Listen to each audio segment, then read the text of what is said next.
Hot news. All passengers survive crash landing as plane flips at Toronto Airport. All 80 people on board a plane which crashed and overturned while landing in Toronto have survived, officials said. Now the news in full. The Delta Airlines flight from Minneapolis skidded along the runway with flames visible, and it came to a halt upside down as firefighters came to the rescue. Survivors said they were suspended upside down in their seats and had to release themselves, dropping onto the ceiling before clambering out onto the snow-covered tarmac. 18 people were injured, but only a small number are thought to be seriously hurt, and investigators are looking into what caused the crash. There were 76 passengers and 4 crew on board the 16-year-old CRJ-900 aircraft made by Canada's Bombardier Company. In an evening briefing, Deborah Flint of the Greater Toronto Airports Authority called the response by emergency personnel textbook and credited them with helping ensure no loss of life. The U.S. Federal Aviation Administration said the plane was operated by Delta's subsidiary Endeavour Air. 22 passengers were Canadian nationals, and the rest were multinational, Ms. Flint said.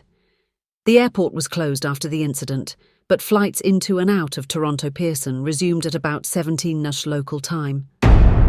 Canada's Transportation Safety Board, TSB, said it was working to gather information and assess the occurrence. 2 runways will remain closed for several days for investigation, and passengers have been told to expect some delays. Toronto Pearson Fire Chief Todd Aitken said the runway was dry and there was no crosswind conditions. That contradicted earlier reports of wind gusts of more than 64 km, 40 mph, and a crosswind. Video footage shared on social media shows people clambering out of the overturned aircraft, with fire crews spraying it with foam. Passenger John Nelson told CNN that there was no indication of anything unusual before landing. "We skidded on our side, then flipped over on our back," he said, adding that there was a big fireball out the left side of the plane. Like Mr. Nelson, Ashley Zook took immediately to social media to express her disbelief, filming herself saying, "I was just in a plane crash, oh my God." Of the 18 people taken to hospital, a child, a man in his 60s and a woman in her 40s suffered the worst injuries, said Ontario Air Ambulance Service Orange. After the crash, the airport's arrival and departure board showed scores of delays and cancellations to flights. Some passengers told the BBC that they were now stuck in Toronto for days. James and Andrea Turner were in customs, located right before the departure gates, when they were suddenly told to evacuate. "They got rid of everybody from customs to security and then put everybody back to the general area," James said, adding that the departures hall was packed as a result. Over to my colleague to give you the remaining news. Toronto Pearson Airport had been experiencing weather-related delays over the last few days, with heavy snowfall and freezing temperatures battering parts of Ontario. 2 storms, one on Wednesday and one on Sunday, covered the city with a total of 30-50 cm, 11.8 to 19.6 inches of snow. The BBC's U.S. partner CBS reports that there was light snow falling at the time of the crash. Earlier on Monday, the airport warned that frigid temperatures and high winds were moving in. It said a busy day was expected, with airlines catching up after this weekend's snowstorm. The crash is at least the 4th major aviation incident in North America in the past month. The worst was a deadly in-air collision between a passenger plane and a military helicopter near Washington, D.C., which killed all 67 people on board. In another news, let's talk about Elon Musk reiterated his $1 billion offer to Wikipedia for a name change, prompting mixed social media reactions. Billionaire and ex-platform chief Elon Musk, on February 17th, reiterated his $1 billion offer to Wikipedia, which he had made in 2023, if the website changes its name. His reiteration came after a user on X asked the tech billionaire, "Does this offer stand a Elon Musk?" On February 17th, an old post was shared by an ex-user named John Memes who asked the billionaire, "Does this offer still stand Elon Musk?" In the 2023 post, Musk said that was ready to give Wikipedia $1 billion if they changed their name to Desomipedia, adding that he would do so in the interests of accuracy. The billionaire had also said that the name change would remain in effect for a minimum of a year. Musk also replied to a post by a user named Piet, who joked about Wikipedia asking for funding every time their website is opened. Musk responded with, "Every time." Some other user wrote, "Imagine the first edit on Detonpedia. Elon Musk, the visionary who renamed the internet's encyclopedia to keep us laughing. Elon Musk, you'd make history in more ways than one." It is a shame to see what is written at internet. Wikipedia is just an example, there are many others. In January, Elon Musk also called to defund Wikipedia until balance is restored, in response to Arthur McWaters, co-founder of Legion Health, who stated that Wikipedia is completely ideologically captured, deserves $0 in donations until they rebalance. In December last year, Musk had asked users to stop donating to Wikipedia until they restore balance to their editing authority. His response came to a data which said, Wikipedia's annual budget report from 2023-2024 reveals that they spent over $50 million of their total $177 million budget on diversity, equity, and inclusion. Elon Musk has announced that xAI will launch its large language model, LLM, Grok 3, on Monday at 8:30 p.m. Pacific Time, that's 10 a.m. India time. The billionaire also promised that Grok 3 will be the smartest AI in the world. Confirming the launch of Grok 3 on X, formerly Twitter, Musk wrote, Grok 3 release with live demo on Monday night at 8 p.m. PT. Smartest AI on Earth. We'll be honing product with the team all weekend, so offline until then, Musk added.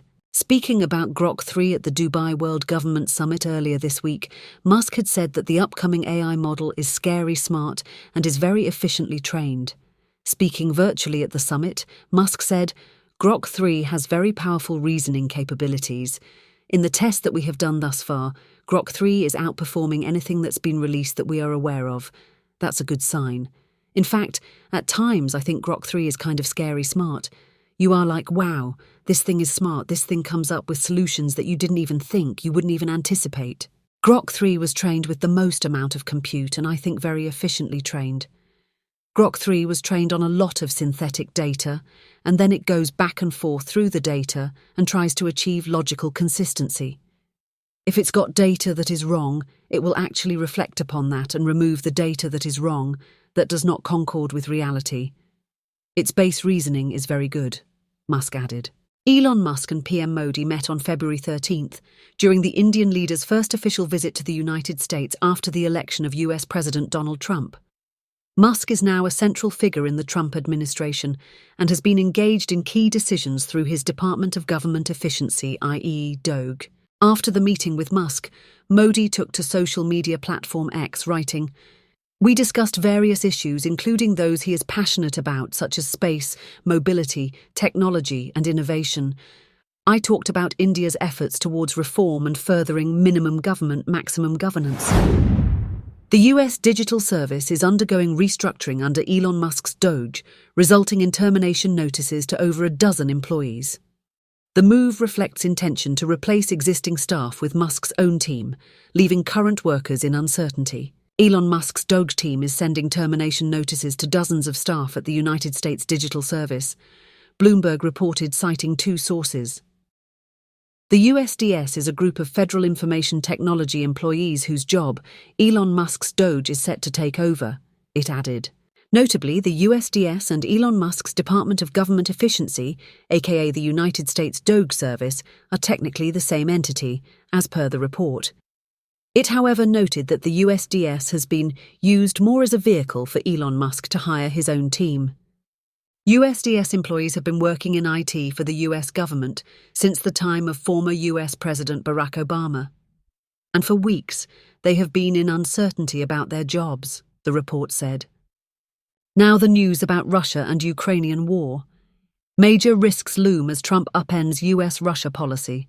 Washington, Feb 18, Reuters. When Russian President Vladimir Putin launched his invasion of Ukraine nearly 3 years ago, then US President Joe Biden took a firm stand in solidarity with Kyiv, forged a bulwark of European allies, and set veteran advisors to the task of isolating Moscow economically and diplomatically. Washington's approach changed dramatically with Tuesday's initial meeting between US and Russian negotiators.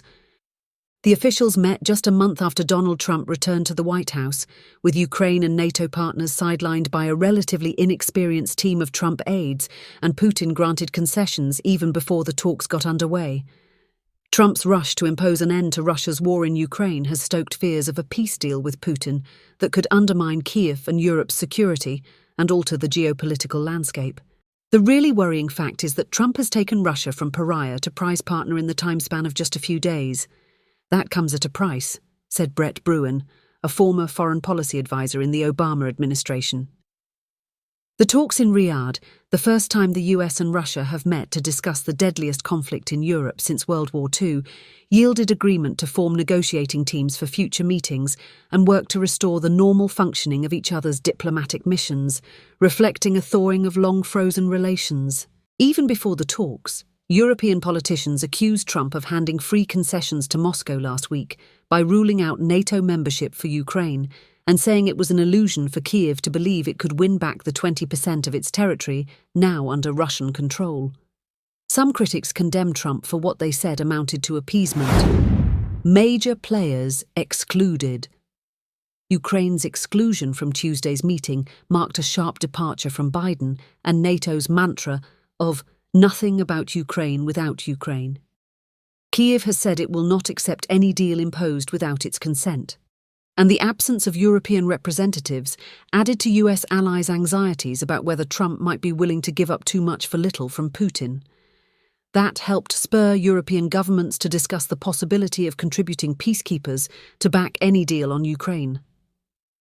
Trump told reporters on Tuesday he would not object to such a deployment, though Russian Foreign Minister Sergei Lavrov said Moscow would not accept NATO troops there, signaling that Russia may resist any major compromise.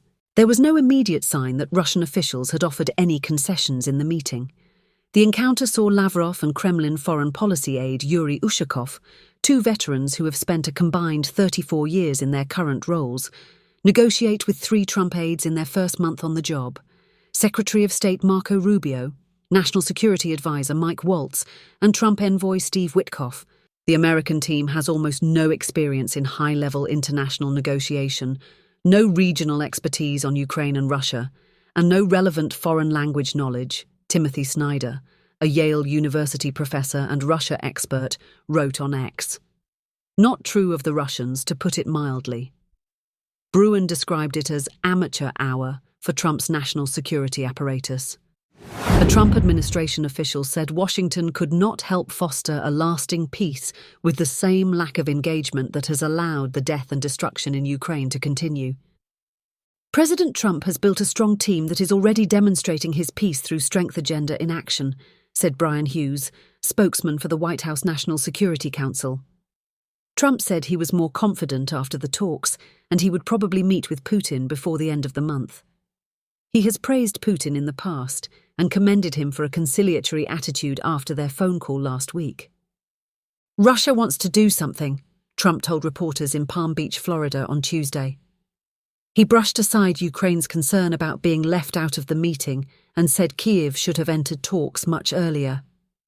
Rubio said earlier that no one was being frozen out and any solution must be acceptable to all parties. But there was no immediate word on how Ukraine might be allowed to join.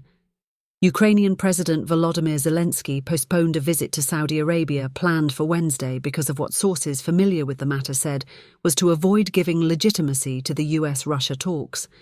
He drew the Trump administration's ire last weekend when he said a draft minerals deal with Washington did not contain the security provisions that Kyiv needed. Three sources said the US had proposed taking ownership of 50% of Ukraine's critical minerals, apparently in compensation for vital US military aid, a demand some Trump critics have likened to extortion. Russia won round one. Emma Ashford, senior fellow at Stimson Center think tank in Washington, said the Trump administration may have been justified in keeping the talks limited for now. It's certainly not ideal that Ukraine was not in the room, though I believe they'll be at future such meetings, she said. But the administration is probably right that including a variety of European partners in the room might make for too many voices and make any progress more difficult. Still, Democrat Jake Auchincloss, who is a co-chair of the House of Representatives Ukraine caucus, said Russia had won round one. The Kremlin has been normalized in bilateral diplomacy that excludes Ukraine and NATO, and they gave up nothing to get that, he told Reuters. 3 Western intelligence officials told Reuters they have seen no new evidence that suggests Putin's goals have changed, saying he intends to hold all the territory his forces have taken with the long-term aim of expanding his reach inside Europe. Putin will not stop at Ukraine, Darius Jonuškis, director of Lithuania's State Security Department, told Reuters. Is there a sincere desire to end the war? I don't think so. Trump's fellow Republican, Roger Wicker, chairman of the Senate Armed Services Committee, agreed Putin could not be trusted in Ukraine talks. Putin is a war criminal, Wicker told CNN. When asked about Trump's comment that he believes Putin wants peace, Wicker added, "What we can trust the Russians to do is to do anything to their advantage, to take temporary steps.